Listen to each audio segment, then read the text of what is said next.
na rin po ng mga namamasyal ngayong araw ng Pasko ang Quezon City Memorial Circle. May ulat on the spot si Julius Segovia.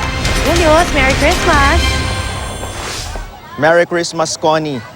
At matapos nga magsimba, sa mga pasyalan naman dumiretso ang maraming pamilyang Pilipino para naman ipagdiwang ang Pasko gaya dito sa Quezon City Memorial Circle. Maaga pa lang, Connie, talaga namang marami ng tao dito sa Quezon City Circle. Karamihan, pamilya gaya ng angka ni Femaru na bitbit ang lahat ng mga anak at pamangkin. Bukod sa inilatag na banig, nagbaon na rin sila ng pagkain para may mapagsaluhan. Mas okay raw mamasyal dito dahil libre. Masaya pang nakapaglalaro ang mga bata sa playground. Hindi lang magkakaanak ang namamasyal, mayroon ding magkakatropa at mga magkasintahan. Sa mga may extra budget naman, Connie, may mga rides din dito sa Circle of Fun. Sa abot kayang halaga, 50 pesos ang entrance fee. May bicycle station din, 80 hanggang 100 pesos naman ang renta kada oras. May zipline din, 150 pesos naman ang bayad. At hindi ka rin magugutom, Connie, dahil maraming pagkaing mapagpipilian. At may mga tiyanggi rin. Ang mga paninda, 10 pesos ang pinakamura. Kaya naman marami ang mga bumibili. Wala namang dapat ipaglalakoni dahil may mga nag-iikot na security marshal para tiyakin ang kaligtasan ng bawat isa. May pakiusap naman, Connie, ang pamunuan ng pasyalan sa bawat isa na huwag daw itapon kung saan-saan ang mga maiiwang basura para na rin sa kalinisan ng lugar. At yan muna ang latest mula pa rin sa Quezon City Circle. Balik sa iyo, Connie. So ito, Julius, yung mga pamilya na nandyan na talagang, kumbaga, ninanamnam na nila, no? Itong bakasyon din syempre, no? So itong long weekend, nagbabalak ba sila na talagang araw-arawin ang pagpunta dyan at isa-isahin, kumbaga yung mga stalls, yung mga restaurants na meron tayo dyan?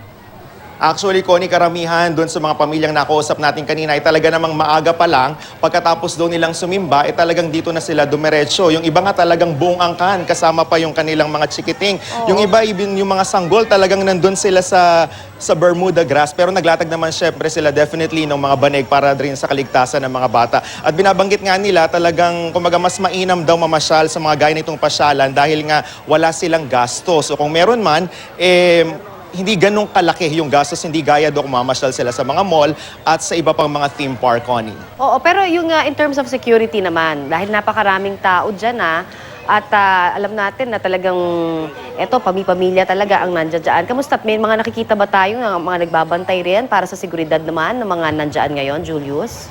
Yes, Connie, kanina nung dumating tayo dito, talaga namang marami ring mga Quezon City Marshal, yung mga security marshal na nag-iikot dito sa lugar para na rin nga sa kaligtasan ng mga nanditong mga parokyano. Dahil kung ating makikita talaga, ako talagang maraming bata, halos hindi na mahulugang karayom, Connie, yung pasyalan dahil sa dami ng mga batang enjoy na i-celebrate ang Pasko ngayong araw, Connie. Nakakatuwang tignan, talagang nakakapag-enjoy sa araw na ito yung ating mga kapuso. Pero Julius, yung mga paalala lang natin, kasi may nakikita tayong may mga nakatent, hindi ba may mga banig, pero bawal pa rin syempre yung talaga mag-overnight dyan. Tama ba?